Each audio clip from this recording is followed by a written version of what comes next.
Hey everyone, happy Thursday. So let's talk about why self-care is not selfish. So I think because women are literally designed to nurture, sometimes we actually feel guilty for taking care of ourselves. But I'd like to talk about what happens when we don't put our oxygen mask on first. And I give my friend and doctor of acupuncture and traditional Chinese medicine, Dr. Ro Martin, credit for describing self-care that way, putting on your oxygen mask first. I love that. So when we don't prioritize self-care, we are literally running on empty. We might describe how we feel as overwhelmed, frazzled, or stressed out. And here's how our partners might describe us when we feel that way: impatient, short-tempered, cranky. We probably say things we wish we could take back, or maybe we just check out mentally, so we're just not present for them. Either way, we're not showing up for our partner like we want to. So what does self-care look like?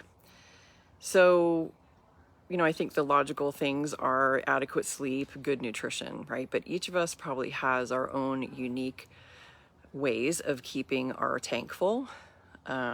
For me, it's using essential oils consistently, getting outside in nature, walking daily outside if the weather permits, otherwise getting on my treadmill, doing some form of strength training, singing for sure, and going to church.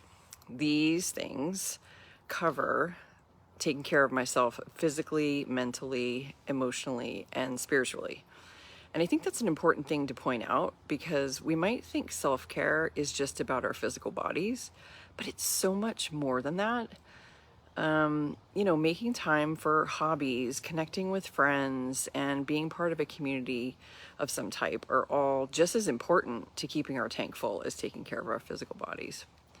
So I challenge you to figure out what your oxygen mask looks like. And then, this is the harder part, do something every day to make sure you don't lose track of it.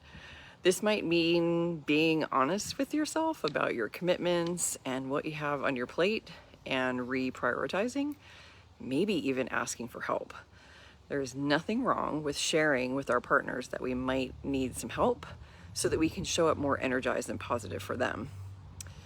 If you'd like to learn more about how we show up energetically in our relationships, check out my workshop called 7 Levels of Energy in Relationships. It's on Saturday, September 28th at 12 o'clock noon Mountain Time. So that's 11 a.m. Pacific Time and 1 o'clock Central, 2 o'clock Eastern. I will put a link to this event in the chat, or I guess you could say the comments or the event here on Facebook, or you can just send me a note in Facebook Messenger and I'll send you the link. So until next week, stay connected.